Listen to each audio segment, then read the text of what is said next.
ఇక్కడికి వచ్చేసిన జగనన్న సైనికులకి, రాజన్న భక్తులకి, నా సేవాభిలాషులకి, నగిరి నియోజకవర్గ ముద్దు బిడ్డలకి అందరికీ నా హృదయపూర్వక నమస్కారాలు.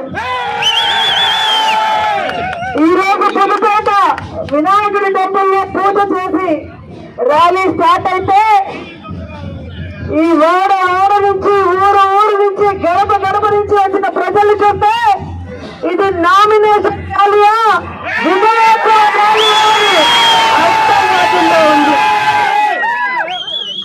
ఈ రోజు మీరు చూస్తే ఈ నగరి నియోజకవర్గంలో మీరందరూ కూడా జగనన్న ఒక మాట చెప్పారు పుత్తూరు సభలో ఎన్నికల ముందు, నా చెల్లి మంచిది, ఆయన గెలిపించండి, మీకు అండగా ఉండి అభివృద్ధి చేస్తుంది అని. ఆ మాటని గౌరవించి నన్ను గెలిపించిన మీ అందరికీ పాదాభివందనాలు. 2014లో మీరు గెలిపించినప్పుడు అపోజిషన్ ఎమ్మెల్యేగా అసెంబ్లీలో నగిరి వాయిస్ ని వినిపించారు, వైఎస్ఆర్ కాంగ్రెస్ పార్టీ వాయిస్ ని వినిపించారు. అలాగే జగనన్న అజెండాని జెండాని అసెంబ్లీ లోపల ఆంధ్రప్రదేశ్ లో వినిపించారు. 2019లో దేవుడి ఆశీస్సులతో జగనన్న ముఖ్యమంత్రి అయ్యాడు. జగనన్న ఆశీస్సులు, దేవుడి ఆశీస్సులతో పాటు నగరి నియోజకవర్గ ప్రజల ఆశీస్సులతో నేను కూడా ఎమ్మెల్యే అయ్యాను, తర్వాత మంత్రిని అయ్యాను. అటు జగనన్న సైనికురాలిగా, ఇటు నగరి సేవకురాలిగా నిరంతరం ప్రజల్లో ఉంటూ ప్రజలకి మంచి చేస్తూనే ముందుకు వెళ్ళాను. అందుకే ఈరోజు ధైర్యంగా నేను అడగగలుగుతున్నాను, నా కోటయ్యండి, నాకు మాత్రమే ఓటయ్యండి. ఈ తెలుగుదేశం, బీజేపీ, జనసేన మీకు చేసింది ఏమీ లేదు. చేసిందంతా జగనన్న ఆశీస్సులతో రోజమ్మ.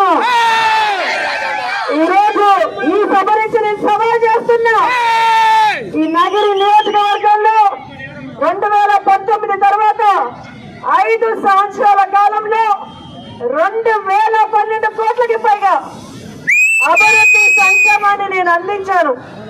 గత ప్రభుత్వాలు, గత ఎమ్మెల్యేలు అందించారా? ఈరోజు పిల్లలకి అవసరమైన స్కూల్స్ ని రెన్యువేట్ చేశాం, హాస్పిటల్స్ ని రెన్యువేట్ చేశాం, టెంపుల్స్ కట్టించాం, మసీదులు కట్టిస్తున్నాం, షాదీ మాల్లు కట్టించాం, అలాగే అర్బన్ హెల్త్ సెంటర్లు కట్టించాం, 100 బెడ్ హాస్పిటల్ ని రెన్యువేట్ చేశాం, శ్మశానాల్ని ఎలక్ట్రికల్ తీర్పు చేయడం జరిగింది. అన్నిటికన్నా పెద్ద ఎత్తు నగరిని రెవెన్యూ డివిజన్ చేశాము, నగరికి డిఎస్పీ కార్యాలయం తెచ్చాము, నగరికి మోటార్ వెహికల్ ఆఫీస్ తీసుకొచ్చాము.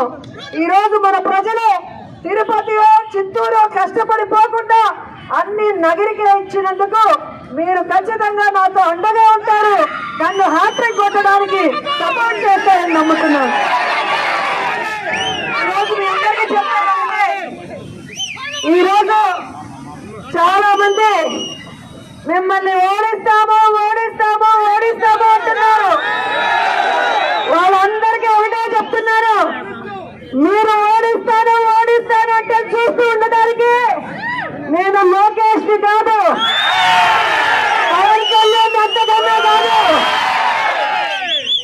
ఇది నగరి గట్ట, రోజమ్మ అక్క, జగనన్న అండ ఉన్న ఆడబిడ్డ. నా ఊపిరి ఉన్నంత వరకు ఈ నగరి ప్రజలకి రుణపడి ఉంటా, సర్వీస్ చేస్తూ ఉంటానని కూడా తెలియజేస్తుంటే,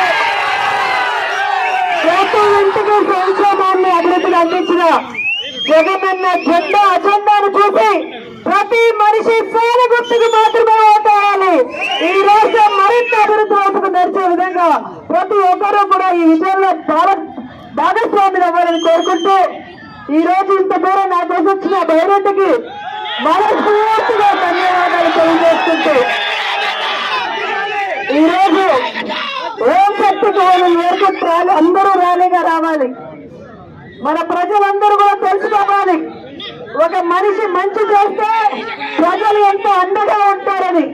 జగనన్న మంచి మనసుకు, జగనన్న చెల్లెలు సైనికురాలు నా కష్టానికి మీరు అండగా ఉన్నారు అని